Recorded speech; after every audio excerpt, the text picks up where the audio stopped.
everybody. Welcome to the show and welcome to episode 129.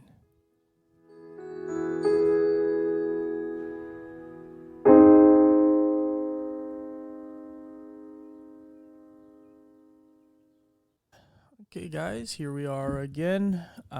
So waking up here and just jumping right in. Again, another guest from Podmatch and reading her story, and I go through it, and she was one of the people I matched with, and I wanted to have her on. So, you want to tell us your story and a little about yourself? Tell us your name and a little about yourself. Sure. This is Marjorie Turner Holman. MarjorieTurner.com. My story is basically that my life, I write about how to live with a changed life with many, many people understand and not necessarily welcome, but you do what you can. And for me, I was a single mother of 2 young children and kind of muddled through to figure out how to support them and me. After I became a single mother, 7 years after that huge change in my life, I woke from brain surgery to discover that my entire right side had been paralyzed, a surprise to all of us. In the ensuing close to 30 years, I've had a measure of healing, not complete, but healing on many levels. And I have attained a measure of mobility, and I love to be outdoors, and my focus has become easy walks, which is helping find places for myself and for other people to get outdoors on whatever level our ability is. I have learned, I've learned to use the words easy walks are not too many roots or rocks, relatively level, firm footing with something of interest along the way. And I've found this to be helpful for not just people with visual impairments, but people with mobility impairments and even young parents with kids in strollers and elders as well. Right, exactly. So for, guys and women who don't have children, what was your ideal... what was the challenges you came across just when becoming a single parent? Because obviously that was. Oh my goodness. Well, it was really frightening for me. I had been a stay-at-home mom, and suddenly I found myself with no car, no job, no money, and thankfully had family who was able to help me get a car. I had a friend who said, well, you said you maybe wanted to do a house cleaning business. I'll teach you, because I didn't even know how to clean my own house. Had never seen a dust rag in my life. And she taught me, gave me a business reference, and I went from there. It was not an easy or clear path, but that's how I got started. Yeah, and there's a lot of, you're a little older than I am, but there's a lot of women who do the whole, I'm a stay-at-home mom, which is fine, but sometimes they stay too long and they don't really learn any skills to develop and become an adult. And then if the guy does disappear, that's if he even sticks around in the beginning. They end up left with just kind of trying to pick themselves up, and it takes a while. And then it's like at some point, unless you have a functional family that wants to help you and I guess teach you, you're kind of really screwed. It's scary, and I didn't have a clear path.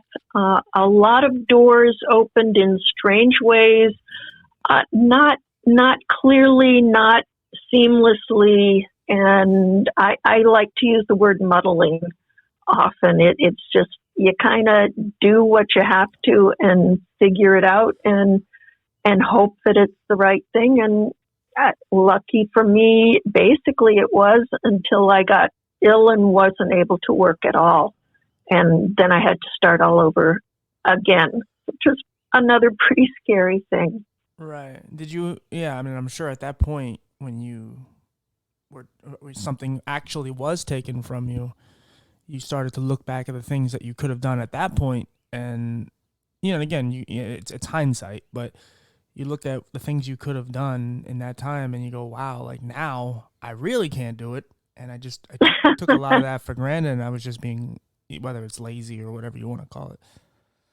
uh, yeah, I mostly probably in reflecting on that recognize that I really uh, I need people to do things with me. I don't have the personality to just go out and do stuff as the only adult. I was able to find friends who wanted to do things with me, but that again was not a seamless process. And sure, once I wasn't able to walk, there were lots of places that I wished I could. And at that point, I live overlooking a little lake here in Massachusetts, and it was a big accomplishment just to be able to get down to the lake and see the water and be able to take what I, in retrospect, learned were easy walks. And, Yeah. you just do what you have to. And yes, I still feel frustration and longing to just be able to do what I could do, being able to not have to use railings to get downstairs, to be able to walk more than a mile or two. Lots of things that I don't have the stamina to do. And I also have real heat sensitivities. So summer is not a fun time Yeah. for me. We've learned some coping things to give me some cooling stuff, but it can be really frustrating. Right. Yeah, I saw this thing that they were advertising, and it's like you put it around your neck, and it's like a fan, and it just kind of, you could put it on your waist or you could put it on your neck, and it just kind of blows on you, and it keeps you cool. Yep. Oh, Yeah. I have about a whole box of different options: cooling vest, cooling scarves. I use like a little plastic water mister that gives me false sweat. And that's probably one of the most useful things, is just to spray my limbs, my face, my belly if I need, and my legs, and it makes a huge difference. Simple things, but didn't occur to me. My husband is the one who's come up with a lot of these strategies because he likes to include me in things that otherwise can be really difficult. And that's really important because there's not enough people trying to do that. Um, and I've worked with other people with disabilities, and I looked at the lack of, like, in the job placement, where they're just, it wasn't, if you can't do it, it's like, so you can't do it. It's almost like you proved them right. Whereas, like, Um, again, I have my own visually, I'm got my own disability as well, but I'm like, let's just find a way to accommodate you and acclimate you to the situation. Let's do this. And, me with one mediocre eye worked with one guy who was totally blind, a guy who was missing an arm, and we were just getting things done, and we were doing it efficiently. It's just, mhm. there's always a way around something. And when there's someone out there that actually takes the time to just put their hand on your shoulder and say, no, you're coming with us. I have to work on something to get you to come with us. I had that instance very, very early after I had been paralyzed. I had a physical therapist come to my house, and she only came a couple times. I didn't have insurance really to pay for any of that, so I got very little physical therapy. But we had a basketball hoop right outside the house that my kids, my neighbors were playing, and I said something to her about, I wish I could get out there and play basketball. And she just looked at me and said, well, let's go.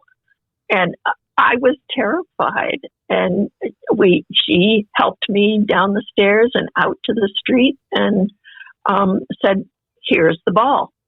Let's play basketball. And I was frozen, and she said, I'm going to hold you. And she got her hand around my belt loop and said, I got you. Just go on, drop the ball. And I dropped it once and it popped right back up into my hands. And I dropped it once more and it moved a little. I had to respond to it. And the next thing I knew, I was probably 20 feet down the street and she was standing back there with this biggest smile on her face. And I realized that otherwise I couldn't get across a room without a cane. And there I was. The only support I had was a bouncing basketball. It felt like one of the first of many, many miracles that I experienced. And it wouldn't have happened if I didn't have somebody that said, let's try and I'll help. Yeah. Well, it's amazing how many limitations you actually, regardless of what other people tell you, it's amazing how many limitations you actually think you have. And even going back to when you didn't have a disability and, you know, you didn't know how to cook or clean or anything, you look at it like it's this horrible challenge and you're like, oh my God. And obviously now things are Yeah. more challenging for you. But the idea of even bouncing a ball being comforting, it's like, well, that I can't do that. It won't work. And then you do it and it's like, oh, there is something Oh, to it's this. exhilarating. Oh, it's absolutely exhilarating. People don't always understand how any of those tiny little accomplishments are euphoric. It's a little hard to describe. Yeah, because it brings you some normalcy that you would have had before the accident, and you get so wrapped up in your head, and it just continues to tell Hmm. you what you can't do, and it just constricts you, and you're just sitting there, and you're like, I can't do nothing. What's the point? And that's why a lot of times getting out of bed is one of the hardest challenges, regardless of your disability, whether you can physically get out of bed or not. It's very hard to get out because you're like, why? My day is just hard. I can't do nothing. I'm just gonna sit here in a chair or Yeah. whatever. And it's not the case because there's so many people doing great things with what they lack. Um, it's just, you know, unless you have like a real, you know, like a lot of these people who are going through the worst of times right now mentally, they don't have a real example or a hero to just say, look at that guy who was in the Olympics with no legs, but um, he had prosthetics and he was winning races. Like if they don't have a Right. real example or they don't have a friend who, you know, has some sort of impairment, it's like, look, I can do this. Because all people's most examples uh, that they have are people in movies who don't even play us or who aren't even like us. They just play us. So they don't, Right. yeah, they don't have any real examples. So you're just some girl sitting in Massachusetts and you're just like, hey, I can't do this. And it's like, well, if you had maybe somebody, a neighbor or somebody you knew that succeeded at what you were, what you were, it maybe would be Hmm. easier for you to go, yeah, of course I can bounce a basketball. There's a tremendous value in people being able to be there with you. I had a sense at one point that I was getting some kind of rhythm back and I knew that a kindergarten readiness test, they test children to see if they can skip. It's a developmental thing. And I just got this sort of idea. I said, I think I might be able to skip again. And I reached out to a dear friend and I said, I think I may be able to do this, but I don't want to do it alone. And she said, of course I'll come over. And she came over and visited, and we went down to, we have a little trolley path. Uh, there's no tracks there anymore through the woods where I live. And we went down to the old trolley path. So it's a nice, straight, flat path to walk on. And I took her arm, her elbow, and we started skipping. And it was just another euphoric miracle that, yeah, things are changing and this is wonderful. But I tried to show a family member. I went over and visited family and I said, look, I can skip now. And I tried to do it by myself and nearly broke things. It was really sort of stunning. And I realized that, yes, I could skip with a friend or someone else, but trying to do it on my own was not only not possible, it wasn't helpful. And mentally understanding that this is a really healthy thing to be welcoming people into your life to help you. Yeah. Well, and also like with these experiences that you're having, like I'm sure from the in the beginning, it seemed like something you couldn't do, but when it's almost, you keep like unlocking these experiences, and once you have them, obviously they go on for the rest of your life and go, of course I can do that. And at some point that just becomes normal. But before you ever did it, it's like, oh my God, there's no way I can't leave the house. Exactly. And now it's just a normal thing for you. And if you just sit in your chair and don't try to do some things, yes, you might fall. I have fallen many times, but if you just sit, there may be healing that is occurring that you'll never notice, and you actually may lose the opportunity to experience that if you remain static, whatever that static is, Yeah. exactly where you've been, and believe nothing can ever change. Yeah, of course. So we like kind of brushed over. So what actually happened to you that made you disabled? I had a brain tumor, Uh-huh. and it was necessary. I had a massive seizure, is how we even knew that it was there. I quickly diagnosed, and they said we must do this surgery very, very soon. And so within a week or so, I was lined up for brain surgery. I hadn't been given any sense that what happened would happen. Everyone was surprised, but they started doing tests like rubbing my foot. Could I feel that? Yes, I could feel that. They said, "Oh, good, you have the potential." Because there's still some connections, you have the potential to get movement back. And they couldn't promise me what, but this was very hopeful. The downside of that was because I could feel everything but wasn't able to move those muscles. Healthy muscles need to move. That's what healthy is movement. And being unable to move those muscles was excruciating. And the only relief I got was from one nurse who gave me a massage and helped those muscles move for a brief time. But it was another insight of understanding the potential, but it didn't take away from the pain at the moment. What were you like mentally inside? Like, were you freaking out, or were you, Oh, you know? I was angry. I was very angry and did not feel grateful for having survived. It was, my life was a mess. I had no work. I had no income.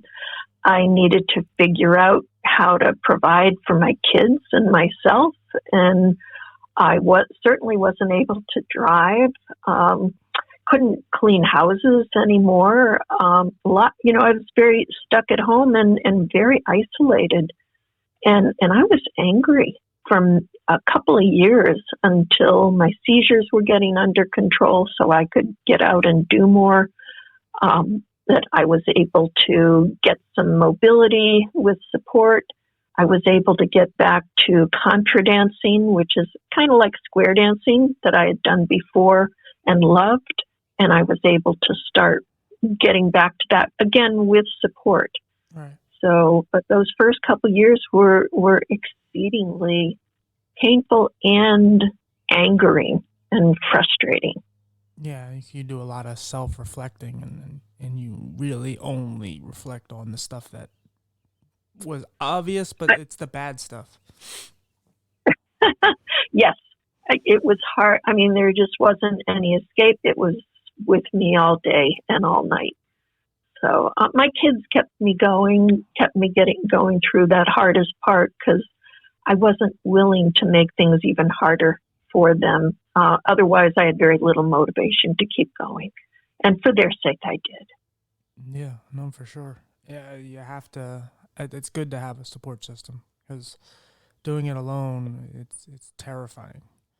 It just It is. really is. Yes.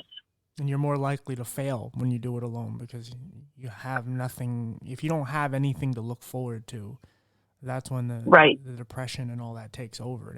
It's its own. It's Exactly. a whole other disability that cripples you in a different way.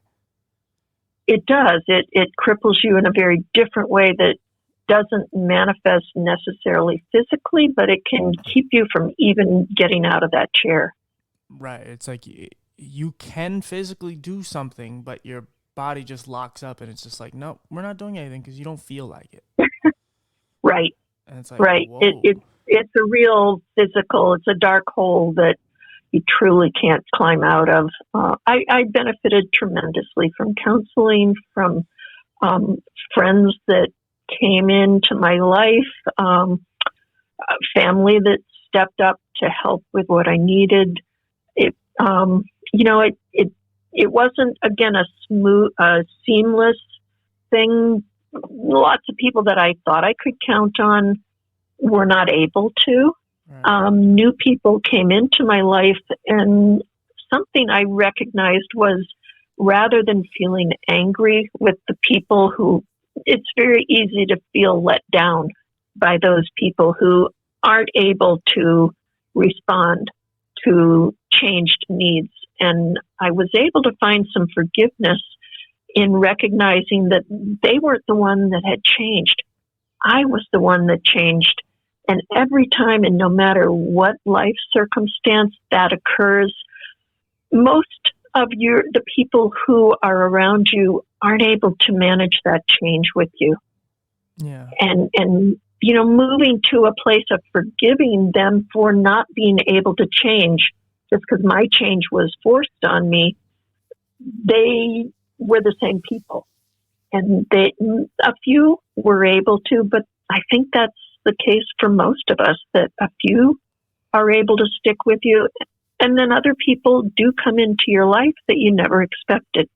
Yeah. And there are some people that genuinely were good people, but they have enough going on in their life that what you're bringing to their life is either a buzzkill or whatever, and it's just bringing them down more, and it's something they can't take. And you know, you could say whatever you Right. want about that, but then there are people who just shouldn't have been in your life, and they weren't really that loyal to you, and those are the ones that you kind of weaved out, and they're now gone, and that's good. But there are a few that you might have lost that you can get back. It's just it takes time and you know understanding, and hopefully both time, you know, the things that were affecting them and affecting you at the same time will pass, and maybe you can collide at some point and go, hey, what's up, you know. Right.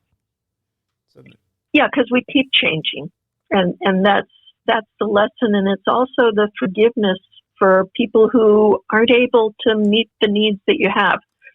It's I have learned to forgive and also be more understanding of what people can and can't do. And I can't be that for everyone else either. None of us can. yeah, how did the surgery go? It nearly killed me. Oh wow, okay. I was very lucky to survive, but I didn't feel very lucky. It really was very difficult surgery, and they weren't sure that I would survive. I did, and had very good medical care, but uh, it was a close thing. Yeah, that's surgery, especially major surgeries. You just don't know what they do, and you know, I think sometimes we don't get always get the results we want, and we say, ah, see, this we should have never tried this. But if you don't try something, you just never know. And obviously, if you wouldn't have tried that surgery, you wouldn't be here. So Right, it just right. you had to go through a lot because you know it's the very beginning process of anything. It looks like a giant mountain you have to climb, and in some cases it is like yours, where it's just like it's hard to look at any. It's hard to fathom any like decent quality of life when you Hmm. can't feel anything, you're in immense pain, and you're in the very beginning stages of just recovering from a surgery, and it's like, yeah, there's going to be a lot of just you laying here. It's like, well, this sucks because I already hate myself, I already hate everything, and I just why should I do this? Like, why can't we just can we do this over and hope it doesn't work? And it's sad. You go through really bad thoughts, but Hmm. you know, but again, and to some degree, they're necessary too because you get to see how bad the mind can be and where how far you've come and grown from that first day of coming out of that surgery.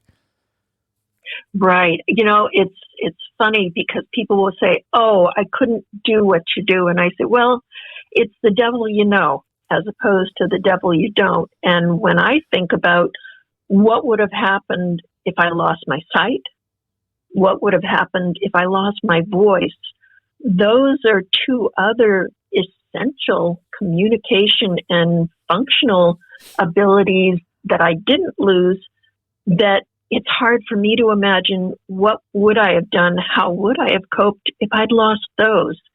So, it doesn't make one or the other harder or more noble or anything.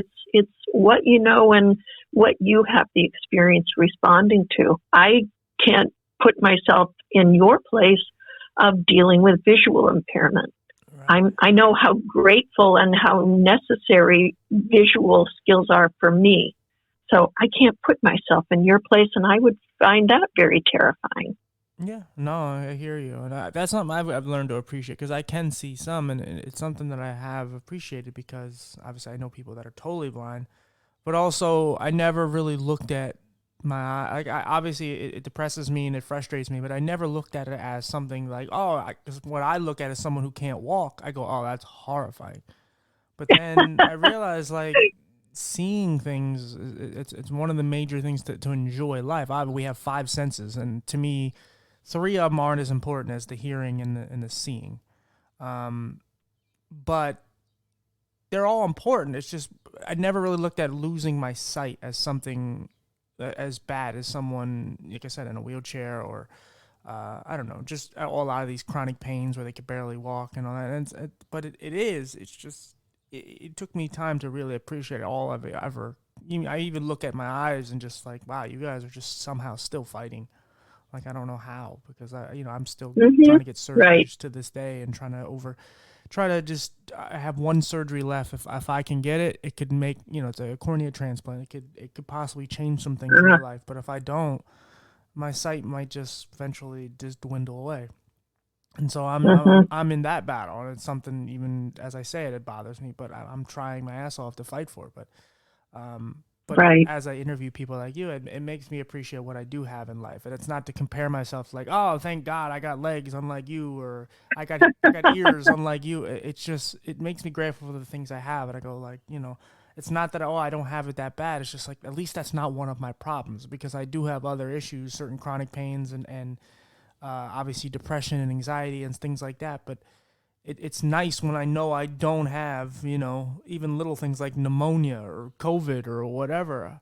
But Right. I don't have a hearing problem. I have good ear. I have good ears. Mm-hmm. And you have a voice. Right. Uh, yep, that's right. I often people will start talking about their challenges and then they'll immediately say, but it's nothing like yours. And I am quick to say pain is pain. Disability is disability, and it doesn't help you or anybody to feel like it's not there because somebody else has a different challenge. Comparison isn't helpful, and it's not useful. So I try to discourage that, and I also don't really welcome being seen as an inspiration, and I'm not even quite sure what that all is, unless it means somebody takes that and says, I've got some encouragement to face my own struggles, because everybody has them, and many of those struggles just don't show. Right. Yeah. I know what you mean. There's certain parts of it where you go, I don't like. Is that kind of, are you kind of putting me down at the same time? Like, you don't know how they're coming across, but there are people who literally do they look at us and they go, wow, like, I've been missing something. Maybe the version of you, the mother who just wasn't getting enough done in her life, and was just looking and saw somebody who is a mom who has a disability, and is like, wow, like, I've been sitting here just bullshitting on dating sites trying to find the next man to replace my last shitty boyfriend, and I'm I haven't cooked in a while. I haven't even showered. I'm just rotting away here. And I look at this person who's doing all this, because I've been inspired by people with disabilities, and I have one. And it helps me to go on, and it makes me fight even all that much more for someone like us, so the next generation of us don't have to continue to go through what we have to struggle just for normalcy, like, job placement and things like that. But yes, there are some people that are just like, they look at us and it's like, oh yeah, I'm inspired. I'm glad I'm so great. And it's like, no, that's not what you're I've supposed to. never been. I have learned that it's not helpful to put anybody on a pedestal, and I guess that's part of what it kind of feels like, is that people are putting a person like me on a pedestal, and you know, we all have struggles, and we all have times that we don't do so okay, and I'd rather be down with everybody else than up at a pedestal that's not real and is also somewhat isolating. Right. But I'll tell you, like, what's inspiring for me, from as far as you go, is listen how, like, positive and sweet and awesome you sound. Like, you're not like, hey, nice to meet you. Like, you're actually laughing and having a good time. And all you have gone through and all you continue to go through, you still find time to laugh. You still find time to just enjoy life, when you have every right to not enjoy life. You could, but you've mastered it. You've overcome it. I'm sure you have some dark days, but where you are, and I know you've been dealing with this for a good while now, but where you are now, the fact that you can smile, it says something. Like, it's inspiring that all that has been thrown at you, and you still are still standing. Like a lot of. Well, you must know that dark humor is actually very helpful Oh, and very absolutely. healing. Absolutely, yes. I'll tell you something that I've told people in the past, and obviously I'm joking, but I said I want to be an organ donor, and they're like, okay, cool. And I'm like, what are you gonna donate? I'm like, I'm just gonna donate my eyes, just to be an ass. Oh yes, Yeah, and yes, like, it's dark. It doesn't come from some sadness and some pain, sure, but it helps me to, like, just laugh and have a good time, to make fun of it. Like, I have a friend who's totally blind, and he bumps into stuff, and he'll say, "Watch where you're going, you blind asshole," and he's talking to himself. But it's like, it's funny because it's just like, he knows, but yes, you have to make fun of it at the same time. But you also but absolutely. there's also a part of you that has to, at some point, like, grab yourself and go, like, hey man, like, come outside yourself, like an inner body experience, whatever you want to call it, and say, look man, like, and I've done this with myself, I'm like, how are you still standing? Like, you're so strong, you're doing all this, like, how are you like, why do you even make time for people to interview or anything? Like, Hmm. you're still doing all this, and yet there's part of you that just wants to throw yourself off a bridge because you're just tired of all the voices in the head, the physical and Hmm. mental pain, but you're still here. And that's the part where, I mean, like, for you, like, that is inspiring, at least from a person who has a disability, and can look at your story. Even though I'm getting to know you in a small scale, it's like, I'm very good at picking up on people's energy, and it's like, wow, like, you're a very inspiring person, at least to me. But, again, I get what you're saying, though, as far as the other part of it. There's sometimes people use our inspiration for the wrong reasons. Yeah, it's part of what everyone has something to give back, and especially when perhaps you're newly disabled, there's this sense of my need is so big that all I'm doing is taking, and it can feel really crappy. And it's it's really I'm getting to a place that we understand that all of us have gifts to give, and it's kind of up to us to figure out what those are. And sometimes it does take other people supporting us to develop those gifts.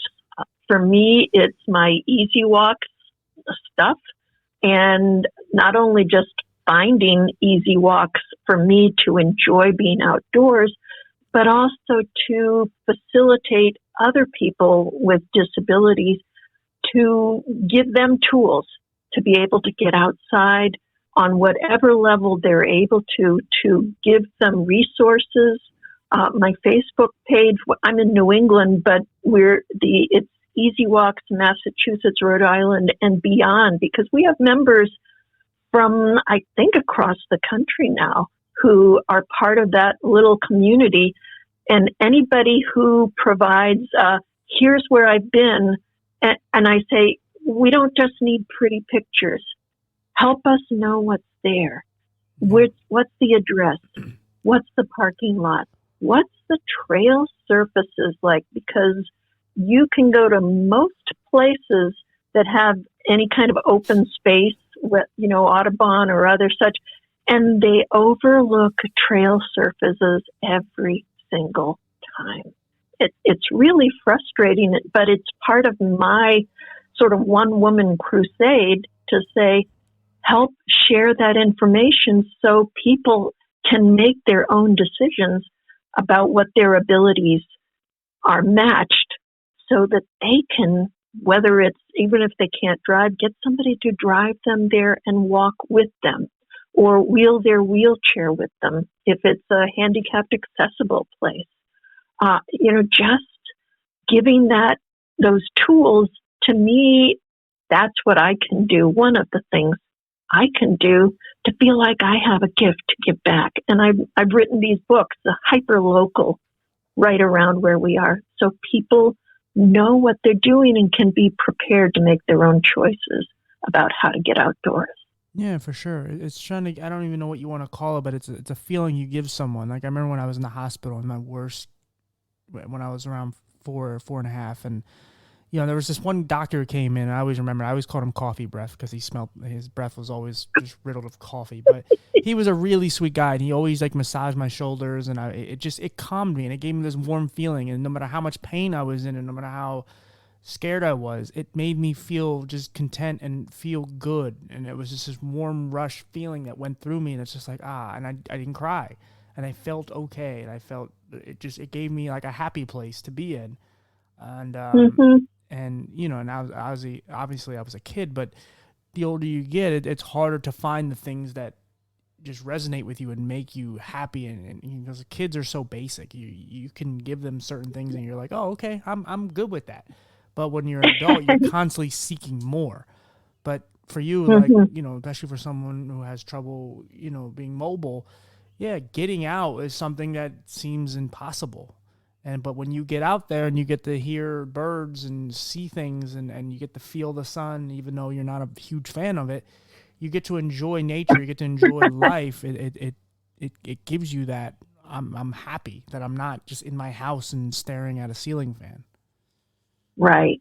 Yeah, my husband actually built an adaptive tandem bicycle, so we both could get out on a trail together. I don't have the balance to ride a bike alone. And building this bike meant that it's like flying. It's just for someone with mobility challenges to be able to be on the back of a bike and just travel and see places. And at this point, he's made it so we can take this bike across the country. We went all the way out to Utah from New England last fall. And I got to see mountains and rivers and national parks and places that had been completely out of reach to me. And we have kind of a family thing now of Easy Walks goes to Utah, or Easy Walks goes to Canada, or Easy Walks goes to Ireland. And yes, it's become my brand, but it's also just giving me joy that is really a gift that I could never imagined. So that's the latest book, my Easy Walks, a liturgy of Easy Walks, is meditations on living with a changed life and all those stories, but the introspection and the struggles, that's what this latest book is, just like 1 or 2 page meditations on that process. Yeah, we have to give him a little shine because he's obviously a huge part of your life. Your husband, he seems to. He is. Were you with him before everything? No. No. Okay. I was wondering. You said you were a single mom, so. I was, and yes, he married me knowing what he was getting into, sort of. We've been married 16 years, and he would move mountains for me.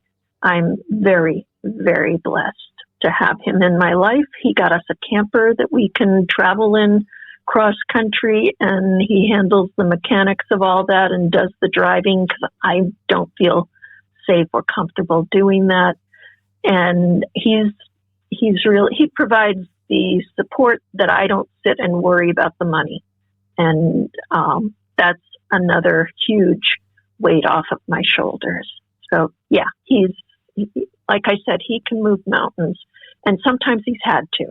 You're right. So No, not that. That's fantastic because that's not many people get to have that, or at least get to feel what that true love and someone who just looks past all, and regardless of a disability or not, just look past all your baggage, your problems, and then not only that, wants to accommodate you and bring you into their life, and because there's something you do for him. Again, maybe you inspire. Exactly. You obviously inspire him.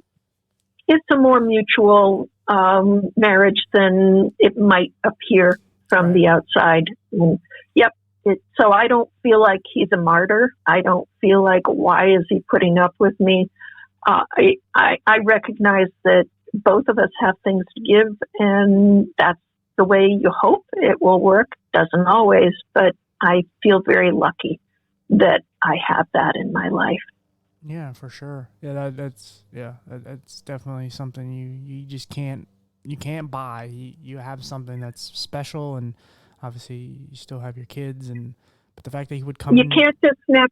Yeah, you can't snap your fingers and make something like that happen. And I understand for some people it isn't going to, and I don't take it for granted. And I also understand that's not something that I can say, if you did this, then all your problems would go away, because that's not true either. No, yeah, there's really not much that can do that, and nope. Yeah, it's nice. I'm very happy you have that, because that makes your life all that much different, and it gives you a purpose. I mean, I love to travel, but I recognize that traveling alone was never something I felt comfortable with, and then it got even that much harder. And having a husband who loves to travel and loves to see new places is a kind of unexpected benefit that I wasn't sure would happen, and very, very grateful for. Yeah, no. I mean, you said you're a person who doesn't really like to do things. Even when you did have full mobility, you were a person that didn't really like to do things by yourself. And, well, you found a perfect companion to go out and see the world with. He really is. None of us are perfect, and I don't want to say that this is a magical marriage. It's a wonderful marriage, and it's always a lot of work, and that's just part of the nature of it. Yeah, absolutely. Before we kind of wrap up and everything, I do want to know, because you said that you had made some advancements and everything. So what is your actual mobility now from where it was when it was at its worst? At this point, I'm able to walk. I do much better on paved or sidewalks that don't have cracks and upheavals and such. But when I'm on the trail, I always use what are called hiking poles, and with little rubber tips that give a lot of extra traction. So we keep hiking poles in our car and always have them there if there's an opportunity to get out. And that's just sort of a given that I use hiking poles. I also don't hike alone.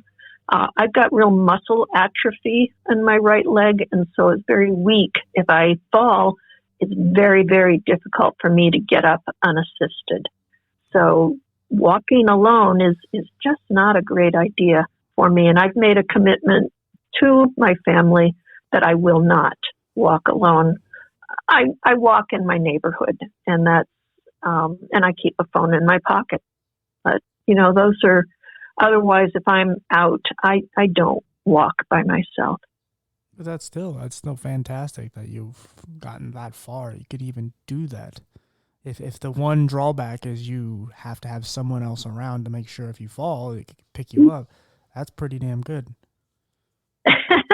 Well, and also just writing these books has opened my eyes to a lot that I wasn't aware of myself. And that in itself has been challenging but eye-opening, and has I've made a lot of wonderful relationships through writing these books because I needed help doing the field work to actually get them done. And the self-publishing process means that I've learned a lot about book marketing and helping get the word out that the resources are there. And I see it as a resource as opposed to buy my book, that it's a gift that I have to give other people. Yeah, we all have something to give, and as a person with disability, there is something there that people can learn from, because That's right. There's a lot of people that are where you were many years ago, and they don't really understand what they do have, and sometimes life throws you a curveball, and it actually will show you, like, wow, you had it. Maybe you didn't have it made, but you know your life wasn't as bad as you thought. Maybe you just yeah.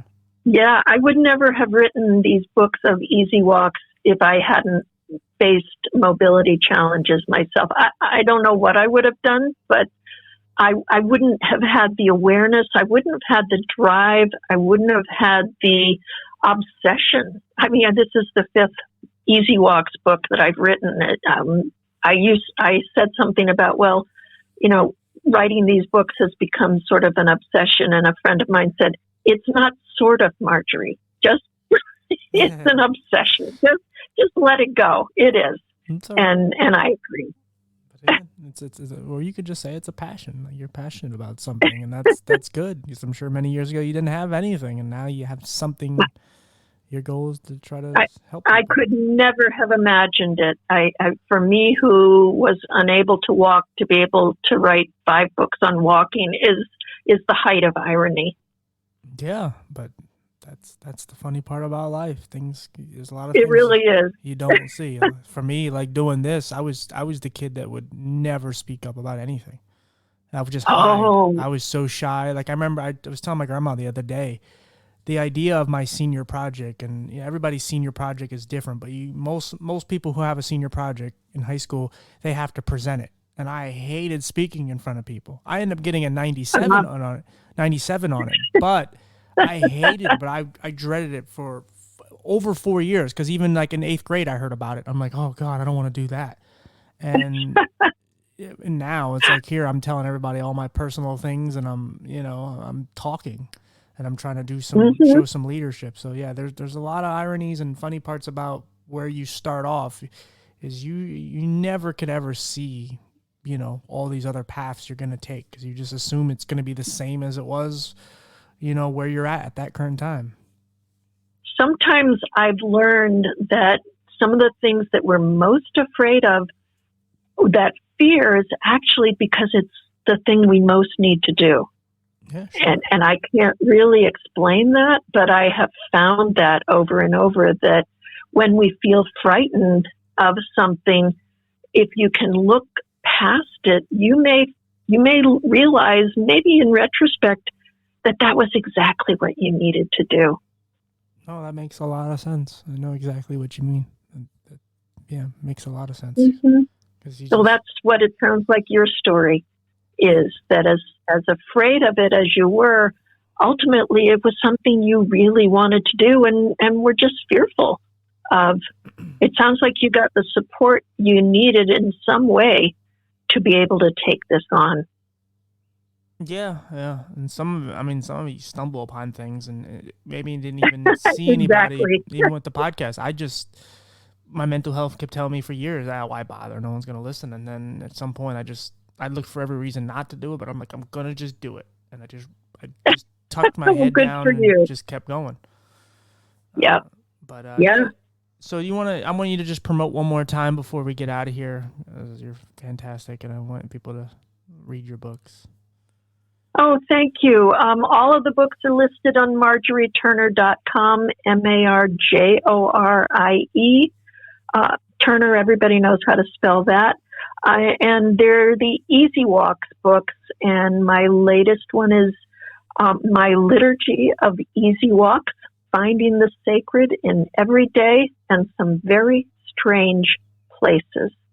So I'm Marjorie Turner, and thank you so much, Tim, for having me and for inviting me to have this chat with you. course. Like I said, when I read your story, I knew you would be perfect for the show just because of all you've become. And like I said, your energy is very infectious. It's nice to talk to somebody because I've said many times I never wanted to have someone on here just like, dull and just like hating life. And look, we may feel that way sometimes, but I want people to actually feel inspired and to realize all that, not just people with disabilities, but others just that have been thrown so much and they just continue to find a way to get up metaphorically and literally. Um, Right. and it's just great to have someone like you on. And I hope we can keep in touch because I'd love to support you in anything you do. And, um, you know, Thank you. if you ever need Thank you anything. so much. Yeah, if I, you ever I really, yeah, I appreciate that and appreciate the opportunity. I'm here, and I love to hear from people. And when I'm able to do something that's helpful, that's a nice feeling for me too. Yeah, absolutely. So if you ever need anything, please or someone to talk to, just message me anytime, and we'll definitely keep in touch. Thank you so much. You take care. God bless, and till next time. Yes, ma'am. God bless you as well. See you soon. Okay. Bye bye. Bye. All right, guys, that was really good. Um, I don't know how bad my energy was on this episode, and again, I like to break the fourth wall for you. I haven't been up that long, but um, I don't know if I should even share this only because, and I said it on there, but briefly, I am attempting to try to go to Cincinnati to see this top doctor. His name is Edward Holland, and he's like my last. He's the last thing I have to know if I can salvage some more of my sight and help my vision. I went to the eye doctor recently and didn't get a. I won't say I shouldn't say. I keep saying I didn't get great news. I didn't really get any news, which is technically good news, but the way she put it really kind of upset me, and not because she put it that way, just because it made me look in the mirror more and realize I've been procrastinating too much. I need to just go to Cincinnati and scratch this itch. She said things like your eyes are sick, and they're hanging on, and it depressed me. It really does. And I'm still, my anxiety's a little high today, and just depression a little bit. But I really did enjoy this interview, and it did help immensely. Um, so yeah, and if you guys want to, well, the problem is it's going to come out later, but I'll be talking more about this probably on Instagram and everything. And if something comes on after this, if something happens after this, I will be giving interviews, excuse me. Sorry, see, is what I mean. The tiredness and everything affecting me. I will be giving updates. So wish me luck. I'm trying my best to get this done. I think I will definitely get to Cincinnati very shortly, but when I say wish me luck that I can get some, because if he green lights a cornea transplant, it's going to be a long process because of getting a donor and everything. But it's also going to be a lot of recovering, and it's just going to be a whole thing. But I'm willing to go the extra mile just to salvage some of my sight and just find some more peace of mind. I really am. I've been running for this for a long time, and I'm sorry, Marjorie. I'm not trying to take away from your episode because you're fantastic. I'm just giving an update here, and yeah, I've been running from this cloud for a long time. Not just the mental health cloud, but the what if you lose your sight cloud. And I've gotten some distance, by it. I can't even speak. I've gotten some distance from it, and now it's starting to creep back up. And so I need to just see what I can do here. I'm on my last stand here, but I'm gonna go. I have to figure it out, and I hope you guys will be on that journey with me because I need all the support I can get to just get through it. Because as I've said many times, as much as I am at a certain place, and there's people that are further behind me when it comes to their mental health, I'm still battling this every day, and I'm still having days of sadness and some dark thoughts and all that. I get through them quicker, but I still fight them, and there's still things that really affect me and really depress me. And I like to show you guys that because I don't want you to feel like I'm being a fraud and just showing you when I'm happy and I'm doing good. When there's a lot of times when I'm in my apartment, I'm just depressed. I show you that because it's realistic. And I'm not just trying to have guests on here that are just like, yeah, we're all free of mental health and yay, life's great. And it doesn't work like that for everybody. I don't know if I'll ever be free of this. Maybe. But I don't see it. But we'll see. I'm going to keep pushing, keep fighting. And, you know, I owe it to you guys. I owe it to all my family and friends and everything. And I owe it to myself. And my co-host Bullet, who was here but left. So a little furball's gone. But yeah, I hope you guys really, you know, again, listening to this conversation, appreciate what you do have, man. Seriously, appreciate what you have. Hug somebody.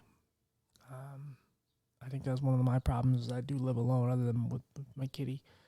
And there's times where you just don't want to be alone and it's hard to call people because you're asking for help.